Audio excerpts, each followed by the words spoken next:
إذا مقنع بالكاغا مامورو مرادكيغا أنقشه هدي أبايا دهما أنون كاربين مصلحة مرغوبان كوه مرسين مظلوم كيكو مجرو درسوني ومغول مريقه دالين إله ومهدالين معانا دولة منه نجيك لوحان لها أبنا ومرنك قبل نفسي مالي مهيب هدي أبايا دهما أنون كاربين مصلحة مرغوبان كوه مرسين. السلام عليكم ورحمة الله وبركاته. كسر هذا دعوة عندك دعوة نسان ودرويش في. يدعو أن يقول هاي المجال ده طلع قبل كاسول لقد واقع معمول لما قبل حي معمول قبلات كقاطمو كترسن دولة فدرال الصومالية أيا سيدا وحاول هي دجال قبعي قبل كعين مجال ده بوخود هي سيدا سكلة مجال ده لاسعانو قبل كاسول حتى ما وحنوس وتكشي إن بالقار كمدا ضياشة شوجة قبل كان من الصوت مجال ده مينابلس جالية قبل كان ولنا نودينه فكر كذا وحي قبان الرماعن كدعية قبل كسول إيو قبل كعيبة إيو سيدا سوكلا وكل فكر كذا لي هاي. الصلاة والسلام على الصلاة والسلام. waxaan doonayaa inaan ka hadlo laba qodob saddex qodob actually ka koowaad waxa weeye shirka Khaatumo dhamaaday maamulka Khaatumo lagu ansixiyay taageerada aan taageersanahay ka labaadna waxa weeye qodobka labaad ee aan ka hadlayaa dadka lagu xasuuqayo shacabka ah ee lagu xasuuqayo magaalooyinka gobolada Sool iyo Sanaag iyo Cayn gaar ahaan Laascaanood hadda dhibaatadii ka dhacday iyo tiibooda ka dhacday ka saddexaadna waxa weeye dadka u dhashay gobol maamulka Khaatumo ee ka soo horjeesanaya maamulka iyo heshiiyeen midka koowaad maamulkan Khaatumo waa maamul nabadgelyo ah oo loogu talagalay dadka degan gobolada Sool iyo Sanaag iyo Cayn inay aayahooda kaga tashadaan oo ay basic life kooda ku set up garaystaan haday waxbarasho tahay haday caafimaad tahay hadii ay nabadgeliyo ay kula noolaanayaan dadka degan deegaanada ku hareeraysan ama ay tahay dadka ayaga dhexdoodaba waayo ayaga laftigooda u baahan nabadgelyadooda inay sugaan waxay kale u baahan yihiin maamulada iyo dadka deriska dhinac walba ka xiga haday tahay dhinaca Itoobiya haday tahay dhinaca Soomaali maamulkaas hadda Somaliland la baxay iyo haday tahay Puntlandba inay dadkaas dhamaantood kula noolaadaan nabadgeliyo daas waxa loo sameystay maamulkan dhamaan boqolkiiba 99 dadka reer SSC way taageersan yihiin afar nin ama shan nin ama niman tuug ah oo maaragtay aan dadka metelin awalna magaca dadka ku shaqaysan jiray ma doonayno inay dadka boqolkiiba 99 meesha ay raacsan yihiin mooyee meel kale ma rabno dadkuna waa 99% waa Khaatumo ama dibad ha joogeen ama dal ha joogeen midda labaad waxa weeye dadka la xasuuqayo war Soomaali dagaal in badan bay ku jirtay dhibaato badan baa soo kala martay war dadka walaalaheena reer Somaliland ama Isaaq aan kuwa soo dhawaaday war dhibaato anagu dhibaatadiina dooni mayno dad walaalaabaynu nahay oo isdhalay oo dhiig ka dhaxeeyo oo xidida oo abtiisu ah war dhibaatadiina dooni mayno boqol jeer sheekhaygii baa idin abhiyay waxa idin abhiyay culimadayadii annaga idin abhinayna war dhulkiina uma soo soconno isma naqaano waxaan garan lahayd dadka berbere ka banaan baxaya ee u banaan baxaya in maaragtay reer Sool iyo reer Cayn iyo reer Sanaag wax la yeeleeyo war berbere dadka joogo isma banaqaanee maxaad noogu soo yaacaysaan oo aanu idinka haysanaa war jooga dhulkiina jooga oo ku ekaada dhulkiina iyo magaalooyinkiina dadku waa qabiil haday qabiil noqoto te qabiilkan nahay wad garanaysaan midda kale nimankan marba meelahan ka hadlaya war shan nin baa tihiin 20 gaari meeysan dadka masiirkoodii 5 nin iyo 20 nin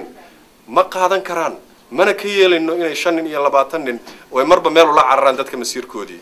wala xaabsade wala ina cali shire wala xagla toosiyo waad soo halgantay dadkan waad u soo halgantay waxaan ka codsanaynaa anigu shakhsiyan personal aan ku aqaanaa waadna u soo halgantay qadiyadan laakiin cimri tegay ceeb laguma sugootiyo ma aha inaad adiga oo naf iyo maalba qadiyadan u soo huray inaad maanta aad wixiiba forbish soo karto marka la ciyaarayo forbish baa loo oran jiray aad forbish garaysid oo dhulka ku islaamish garaysid mana ka yeelayno ninnaba kama yeelayno qadiyadan ninna inuu iska qaato oo jeebka gashado ama halka ku sito boorso ku qaato ma yeelayno 99% waxaa naga go'an inaanu taageerno qadiyadaas 99.9% qadiyadaas waa taageersannahay waa u dhimanaynaa naftayada u horeynaa maalkayaga u horeynaa walaalaheena reer Puntland warda tolabaynu nahay shacabka boqolkiiba boqol baan u mahad celinaynaa taageerada buuxda reer Puntland walaalaheena boqolkiiba boqol 99% waxa weeye boqolkiiba boqol baan idin mahad celinaynaa wanaaga iyo sharafta iyo sida noo garab taagantihiin inaanu maamulka Puntland anaga wax ka dhisnay iminkana waxa weeye maamul kale baanu samaysanay si aanu aayahayaga iyo carruurtayada iskuuladooda iyo nabadgelyadayada iyo dhulkayaga xoreyntooda aanu uga shaqaysano aad baan doonayaa inaad arintan noola ogaataan nimankan maaragtay siyaasiyiinta ee reer Khaatumo meelaha ka hadlayana idinku naga qabta waayo waa 5 ama 10 ama 20 ma doonin 20 nin inay intay kilkilada gashadaan masiirkii dadka ay marba meel u la cararaan intaasan ku soo koobaya maanta wassalaamu calaykum waraxmatullaahi wabarakaatuh assalaamu calaykum waraxmatullaahi wabarakaatuh marka hore waxaan hambaliyo guud iyo mid gaar ah aan hawada u soo marinayaa dhammaan shacabweynaha SSC meel kasta ay joogaan aniga ugu hambalyeynaya goolka ay gaadheen iyo halgankii ummadda Soomaaliyeed aynu doonaynay inaynu ku soo celino midnimada ummadda Soomaaliyeed dawladda waxaan leeyahay Khaatumo State of Somalia alf mabruuk ilaahay waxaan ka baryayaa tii Soomaali isugu timaado ay ku midowdo in ilaahay nooga dhigo taas halkaasaan kaga baxayaa talabaad waxaan odhanayaa inay dhahdo walaalkay Salebaan xagla toosiye oo magaciisa imika soo ilbaantu ama saare SC meel badan marinayaan in adeerkay waxaan ku leenahay inaar waa ku baahanay wali kama maarano taalaan doonaynaa inaan ku dhisno nin waxa tahay u soo halgamay oo qadiyadiisa meel aan cid gaari karta oo magaca sheegata aanay gaarin wali oo kama nanquusan waxaan ku leenahay anigu wali waxaan hay dadkaan aaminsanayn waxa laga soo sheegay dhinacaaga taa halkaas kaga baxay waxaan aad u cambaareynayaa oo waliba ku xoojinaya oo caalamka dhogeysinaya xasuuqa ka dhacay meesha la yiraahdo gobolada SSC gaar ahaan magaalada Buuhoodle gaar ahaan tan shalaydana ugu dambeysay xasuuqa aan loo kala aabayeelin ee dadka maatada ee wax magaratada ee isugu soo baxay inay qadiyadooda isu taagaan ee 4 koona BM-ka iyo baroonada u kala maray ninka lagu sheegay Siilaanyo adiga mas'uulka waxa ka dhacaya meeshan annagu ilaa ay hadeer mas'uuliyiinteeda garaadadeedu waxaanu ku leenahay Axmed Siilaanyo nabad baan wali meel kala tagmay waad ogtahay meesha aad degto iyo meesha aanu degno wali nabad bay garaadadeedu ku baaqeen wali nabadii baanu taaganahay meel kala tagmayno dhiigana daadinayso waxa aad adigu diiday ee aad shalay ka dagaalantay ee duurka u gashay ee aad qaadi weyday anna ma qaadayo maanta inaad carruurtayada iyo dumarkayga aad baran ku seexiso oo aad xabad ku soo toosiso oo adna aad kaag ay ku cunaan Hargeysa iyo Burco iyo Berbera adeer taa qaadan mayno mana yeelayno waa ka dhimanaynaa waxaadan geyn annana ma geyno hadalkayga waxaan ku soo gabagabeynayaa 4 qof ma talisa reerka Hargeysa iyo Burco iyo Berbera idinku filan haddaad bisinka u qabataan idinku iman mayno idinku soo doonan mayno annana inta aanu degno 1 kilometer oo kamida u dul qaadan mayno inuu nin magac kala sheegta oo ka taliyo tani way israacday dibna u soo jeesan mayno magaca iyo danta iyo dhiigga iyagu wuxuu u daadanayaa midnimada Soomaali weyn dadka reer waqooyiyo halka aanu kala joogno wada ogeedeen bartii aanu kala joogno aanu ku noqono wassalaamu calaykum intaasan ku leeyay khayr badan baan idin rajaynayaa assalaamu calaykum بسم الله الرحمن الرحيم waxaan salaamayaa ummadda Soomaaliyeed meel ay joogtaba siiba gobolada SSC waxaan aad iyo aad uga xumahay oo ku baaqayaa oo aan cambaaraynayaa xumaanta weyn ee lagu sameeyay xasuuqa ka dhacay gobolada SSC Buuhoodle iyo Laascaanood oo shalay ugu dambeysay ummadda Soomaaliyeedna waa arkaysaa dhibka iyo gardarrada iyo duulaanka ay ku soo qaadeen nimanka aan walaalaha nahay ee jaarka nahay marka waxa aad iyo aad ula la yaab leh adduunyo weynta arkaysa xaqdarrada intaa leeg ee dadka maatada iyo caruurta iyo dadka gaboobay ee aan dhaqaaqi karin ee taangiga la marinayo iyo baroonka la garaacayo habeen iyo maalin waxaana ka xumay aad iyo aad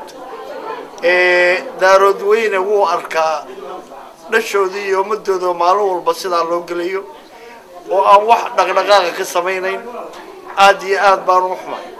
waxaan kaloo cambaaran u soo jeedinayaa nimanka dhulbahantaha ka midka SSC-da ee ama Garowe ka soo hadleen ama Laascaanood ka hadleen ama meel kale ka soo hadleen waxaaba dhibku ka taagan yahay DNA-dooda waa in aad loo baaraa inay nimankaasi asli dadka ku abtirsanaya jiraan iyo kale ninka maanta khaatimo ee dhulbahante ee hortaaga waa ninaan asalkiisu DNA-giisu ay dhulbahante ay qaba maanta waxaan bogaadin iyo guul iyo sharaf iyo wanaag ba u hayaa khaatimo iyo nimanka odayaasha ee abaabulka weyn ee ay ku tashanayaan danahooda uga tashanayaan khaatimo ka soo jeediyay waxaan u rajo weynahay inay siday u socotay aan weligeed dib u soo noqon ee magaalada Taleex ee historiga nin kasta oo wax kasta oo aday sameeyaana wax joogsanaya maanta maaha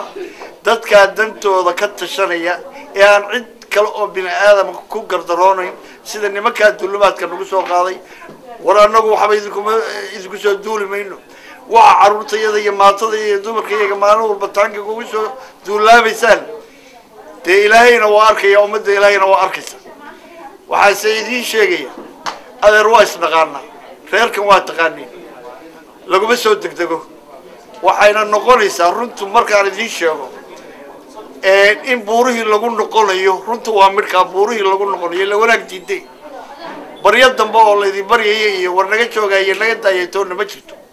ismadayadii odayaashayadii xuqaashayadii waa aabiskii saddexaad ay idin sheegeen walina waa soo taagantay waxaynu kala helaynu leenahay wanaag diiday annagu nabad baan doonay laakiin waa diiday waxaynu kala helaynu leenahay waxaan leeyahay dhulmaantu meelaha joogtada dabad iyo gudaba maanta 48 saacadood ee soo socda waa ina ku tala gashaan wixii xiniyo xooga haysataan isku daabcilaydeen dhulkiina iyo dadkiina iyo maadadiina intaasaan anu ku soo gabagabeynaya hadalkii waa idin salaamaya khayr iyo wanaag baan u rajaynayaa khaatimo ha noolaato Soomaali weyna ha noolaato salaamu calaykum waraxmatullaahi wabarakaatuh bismillaah marka ugu horeysa assalaamu calaykum waraxmatullaahi wabarakaatuh dhammaan ummadda Soomaaliyeed dhageysanaysa ama daawata intaas ka bacdi waxaan u hambalyeeynaa beesha SSC oo in badan tanfaraar u dheer ku dhex jiray oo maanta ku heshiiyay waxay u dhayihiin aad iyo aad baan ugu hambalyeeynaa dadkii hawsha ka qayb qaatay meel kasta ha joogeen dibadda iyo gudo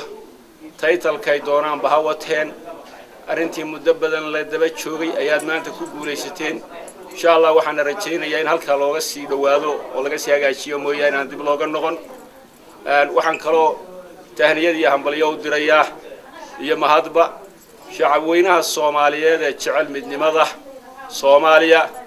jecel nabadda jecel jiritaankii ummadii Soomaaliyeed oo hambalyada u soo diray maamulka laga dhawaacay gobolada SSC ee la yiraahdo khaatimo aad iyo aad baad u mahadsantihiin taageeradii faraha badneed oo aanu ka helay shacab weynaha Soomaaliyeed mid isir iyo mid Soomaali weyn mid deegaan iyo mid xuduudeedba aad baan idinku hambalyeeynaa arintaa haddaan jaaniskan helay maanta aan halkan kaga hadlayo waxaan doonayaa dhowr qodob inaan wax ka idhaahaa walaalayaalow dadka gobolada waqooyi degan oo Soomaaliyeeday annagu wax la yiraahdo kala go' Soomaaliya ma yeelayn waxaanan u yeelayn shacabka Soomaaliyeed ma kala go'i karo taariikh buu leeyahay xuduudeed oo ku salaysan qabaa'ilis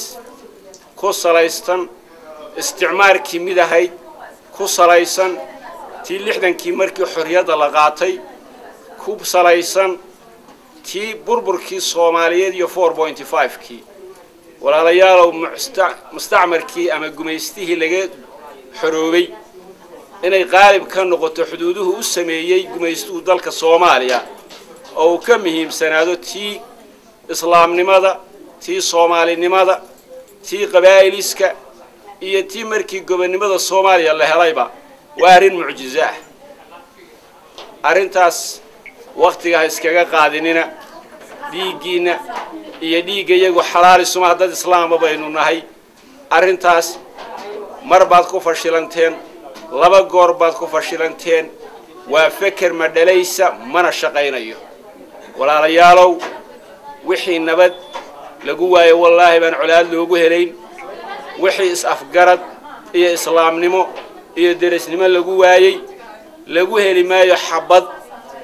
iyo nacayb sokeeye wixii lagu waayay Soomaali ku dhow oo walaalkaya waxaad ka weyday gumaysigii 60kii iyo wixii ka horeeyay iyo cid kasta oo sacabada loo dhigto laga heli maayo war waxaanu idin leenahay nabadda ilaaliya derisnimada ilaaliya islaamnimada tixgeliya Soomaalinimada tixgeliya arrimahaas horeyna waa la idin kala hadlay haddana waanu idin kala hadlaynaa haddii aad fikiraysaan oo aad tihiin ummad ay dhibayaan dhibka Soomaaliya haysta nabadgelyada yaroo aad ku haysataan Hargeysa iyo Berbera waxay ahayd inaad Soomaaliya oo dhan gogol u fidisaan oo dhibaatada haysata Soomaaliya bixaasatan gobolada koonfureed maadaama Soomaaliya caasimadii labaad Hargeysa tahay aad isugu yeedhaan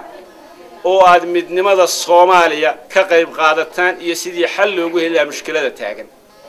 haddii aad taadiidaan oo ku adkaysataan kala go'a dee dhulkiina leedihiin magaalooyinkiina leedihiin waxa shacabkiinu raba ayaad ku khasbantiina samaysaan laakiin ogaada masayrka ummadda SSC cidna inaanay ku khasbi karin waxaana shacabku rabin qofkuna rabitaankiisa wuxuu ku raacay haddaanay ahayn inaanay cidina khasbi karin shacabkani waa tashaday wuxuuna go'aan ku gaadhay inuu maslaxadooda iyo danahooda iyo aayahooda ka tashado wuxuu go'aan ku gaadhay inuu midnimada Soomaaliyeed ka mid ahaado oo aanu marnaba aqbalin kala go'a Soomaaliya cid walba oo Soomaaliyeed oo danaynaysa midnimada islaamnimada wada dhalashada iyo walaaltinimada waanu soo dhaweynaynaa cidii ay u muuqato waxyaabo kale iyo taariikhdii mustacmarku walaalayaal waad khaldantihiin ilaahay haydi soo hadeeyo dhiigiin iyo kaayagu waa kala xaaraan aynu kala amaan helo taangiyada iyo madaafiicda dumarka iyo caruurta lagu garaacayo war hooy maad ka daysaan waad ogtihiin oo annagoo aan mid ahayn oo tafaraaruq badan inagu dhex jiro baad horay u dhaqaaqi weydeen hadday SSC maanta mid tahay waxa dhaxashaanba waa dhiig islaam iyo burbur iyo fadeexad iyo ceeb ka qayb qaata dib u dhiska dalka midnimada Soomaaliya wanaaga tixgeliya islaamnimada xididnimada deris wanaaga ganacsiga iyo horumarka hana ku riyoonina Soomaaliya inay ka kala go'ayso halka gobolada SSC ku yaalin aad iyo aad baad u mahadsantihiin qolyaha miidiyahana waxaan leeyahay walaalayaal language Somali United gareyn kara ku hadla language lagaga gudbi karo situationka aynu ku jirno ku hadla hadallada xanafta iyo xajiinta le ka daaya shacabka Soomaaliyeed maanta in ku filan oo dhibaato u arkay meel kasta baad joogtaan wassalaamu calaykum wa rahmatullaahi wa barakaatuh بسم الله الرحمن الرحيم حملك الرواينا رجسوا تشيديو تاجرة عن تاجر سنة هاي معمول كخاتم ستيت في صوماليا ومعمول بلها ماركت الاستادة يدنا كشقينا يا عندنا كم هو الاستاي كرتو وأنا كم بدي سيهين وأنا تاجر سنة هاي ميلان نشوف ندل يدبدبا وحنو شيء يا معمول كصومالي لان إن أي كوان توبان اسكوديان إن عبوريان rabitaanka dadka iyo iraadadooda waxaan leeyahay dagaal meel lagu ma gaaro waxa nasiib darro ah simada iyo madax dhaqameedka Soomaaliland in ay ku baaqayaan dagaal hal naaskeedu wixii gaara ay galaan oo aan mid ahayn oo laba ahayn madax dhaqameedkooda iyo salaatiintooda runtii wax aad looga naxway oo uu ku jiro sultaan lagu magacaabay inuu yahay sultaanka salaatiinta beelaha Soomaaliland waayaaba sultaanka ay beeshiisa maxaa ka maqan محولا لقى دعي محلا لقى دعي مدل باك مقن مدد باك مقن منك ما مقن قرد الرعد وأنجيل لو جسوا جبان أي سلطان أي سلاطين تاس دجال كأوجو باقي عندكوا وأوحرنتي الله جنحه قبل ياش الدجال كأي الله جبرتني الدجال ضدك ويران السلاطين تلو جم برن عادة يدقنا وماها وأنا أعرف الحماة وإن لجوا أنتوا وأبا وحكلا أوتشره معمول كاسي وحيالها وكدوده وحكم بدين الحدود دي إنجليز كصحراء إنجليزكو ما صومالي بوها ما يجا إنجليز مين ضد صومالية ده هين إنجليزكو ميان وهين جميستيه عداء اللي حروبي يقول كنا إنه كحري سنة ميان وهين ووح لو أو ما أنت لو بررتا حدوده إنجليزكو صوماليين باكدن بيسي دولة صوماليات باكدن بيسي معمول باكدن بي يجوا يلا دجالمان سي أي أوغوستان أو صومالي أنت إذا كانوا أوغوستان بيولا دجالمان باطل بيكون ديسين جوستان كأي شيء يعني لين وان جوستان وحراموي وحباطلوي ومد مسلم أو ميلو ذا دقن أم إذا يسن إلا إذا هذا وانو كلا قايبيننا وعدود ده يعيد ده وانو قايبيننا وشيء حرانا أو باطلوي وحي باطل لقول ديسان هو باطل وحكتشرا متشران شرع الإسلام كان قبين عقل كان قبين ضد نمدان قبين ضد صوماليات أو ولا لا أو ضد شيء اللي هو كلا قويننا وحسحنا يما وباطل وين قبيل قرانا وطا قبائل ككلاء وقوي الصومالية الدقني مجورة تجودكم مرة عسنا وحوي هالقبيل باقوان كان جاري وحعضينا يا شركي برعا لقو قبطي الجويتان كان لقو أنسحية يوكو أنسحيين أفتي بالله قاضي أفتي ده هالبيل بالله قاضي بيلها كلا لقى مقاضي دستور كودا مركي لو عديني هالبيل بالله قاضي بيلها خاتم استيت سمستي كوميتشرين دت كودا أفتي لقى مقاضين دستور كمركي الأنسحية أفتي لقى مقاضين تاسع عدينيسا إن أنا يوح كتشرا قولك خاتم استيت عم عرضوا البهانتي إن أنا كتشرين وحنا أخريان بيش سومالي أنا أخريسو إيه إني كترسين مامولكا كما ترسنا وحوي سومالي وين بالها سومالي الدولة دي وين بربرتي قبائل بالك على النقضي أنت سومالي يسيمنا سنة قبيل ولي بدول كيسو دجنانية قفكي اسكوديا إنه الربيتان كيس ضدك كلا كو خصبه وما سعنيسو وأنا ظالم قرد الروضة وحليه مامولك سوماليلاند ضدك بيشا سوماليلاند وجمهم سن مامولك وجبضنا وضعتها وحليه علمدينه أرنتنا كهذا وحرام وظلمي قرد الروضان لاس عانود يبوه هذا يعرض بالبهانت الدجو حبك ما يالي ولا يقان حدودها اللي كلا الدجو إنجليز كانوا يكدوا هذا لفتي جس قبائل حدود بكلا لها حدود دي ساقنا ولا يقانا تردوا البهانتنا ولا يقانا وحنلاقي هاي ماشي إنه هايدن قادو وعلماء هكبقينا حق إن ضدك وشيكتان بيش هسوا قردر أنت علماء بيش هكسو شيء ده بيش ودرنت هاو شيئا إلهي هكبقين عدنا يا لجورها الجليني ظلمي بي كسعدان دول أيلين لجا ما هستو ضد كانوا دول كوديبو تشوجا ولا النمط أي نبت جليدنا والله ديار ويرك لكن أي صوّدان هالجهل ما ده دقن كدجال كهرب بوديسا هتشوتشين ما ده دقمات كحدي وحكم غيهم ودد كيس الله ظلمين أيوه دجال مركز حدودنا كوباق لكننا وحبك مغنين ودجال كوباقية وحلا جح الشودوي وحنلاقي هاي ماموركاس وقعد علينا يا مر لبعض يمرصد حد قردر أي ودان هتشوتشين وقردره شرع ماها عقل ماها حدود إنجليز بانصوح رنينا وحشرا ماها وحسعنا ماها وحيلين حدود السجن بيسوال لنا لهاي أولي يقان حقيقة على حدود السجن أدونكم ما يقان سوماليين ما تقانوا ما لقى أقونسي إمام كشيئين متشرو حدود أيليه متشرتو وأنا بين وحكتشرانا متشرو وحاليا ما يوريض عن رموبين اللي بعتنك سنة اسكو أخريسين كوانتو بان لدين إذن ليه شعب كميرو بكقيلينيا بيش الصومالي لان ودشيو war aqliga isku celiya war walaalayaal waxan dan idinku ma jirto aqligiina isticmaala dagaalkan waxba kama faa'iideysaan dad aad ka gardarantihiin oo dulmi iyo gardarro ku soo aadaysaan waxba ka faa'iidimeysaan dulmiga waa lagu jabaa gardarrada waxba laga ma faa'iido maalintii dhawaad buu hoodle soo gasheen kontonka wiil waxay soddonka tiknikada uga baacsanayeen magaalada waa dulmiga iyo gardarrada ku socdeen dulmiga iyo gardarrada iyo xaq darrada ka jooga maan leenayo waa lagu jabaa dadkan waxba idin kama sitaan dhulkoodii bay joogaan maamul bay samaysteen sidaad idinku u samaysateen oo xaq ugu leedeen maamul samaysteen bay xaq ugu leeyihiin idinku maamul goboleed baa tihiin dawlad ma tihidin adduunku idin ma aqoonsana laba sharti waa aqoonsigiinu ku xidhan yahay adduunku inuu idin aqoonsado iyo in Soomaali weyn idin aqoonsato midna idin ma aqoonsana therefore maamul goboleed baa tihiin ku jooga dhulkiina cid idin ma diidanayad burco iyo hargeysa iyo barbaro xukuntaan laakiin laas caanood iyo buuhoodle dadka degan baa xukunkeeda iska leh shaqana kuma lihidin kuwa idin la shaqeeyo nin iyo 2 iyo 3 iyo 4 toona idin ma dhulkan idin ma siin karaan mana idin ka dhigi karaan dhulkan xukuntaan majority dadka sida doortay boqolkiiba boqol bay ku dhowdahay kuwa idin shaqeeyo mooyaan cid kale oo maamulka diidani ma jirto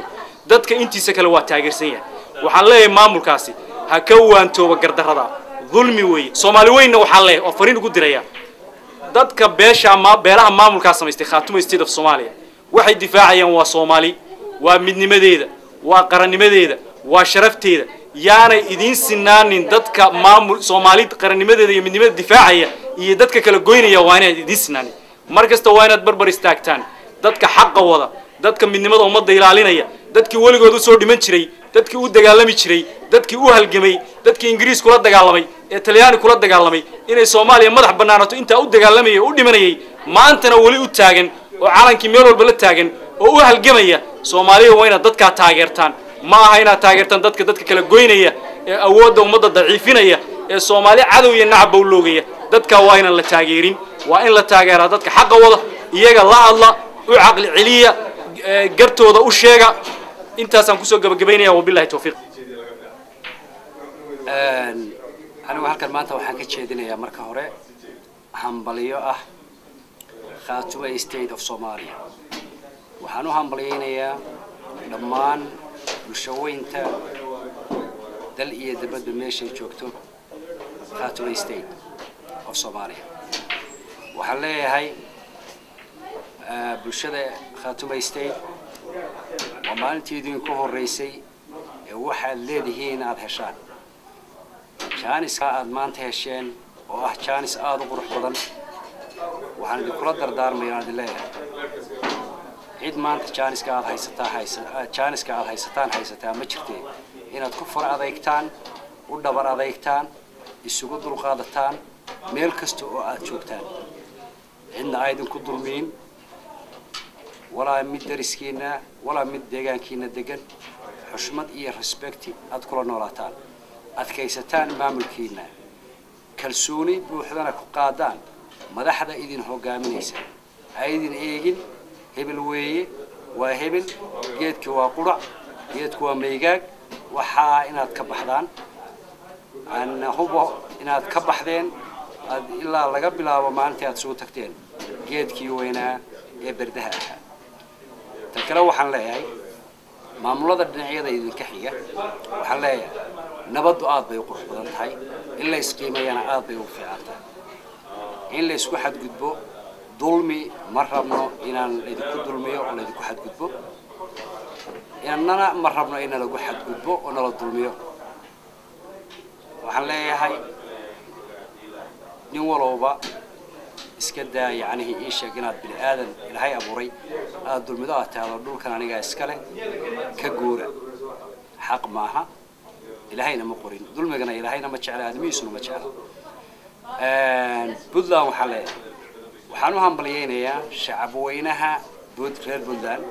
ee shacabka meel kastoo ay joogaan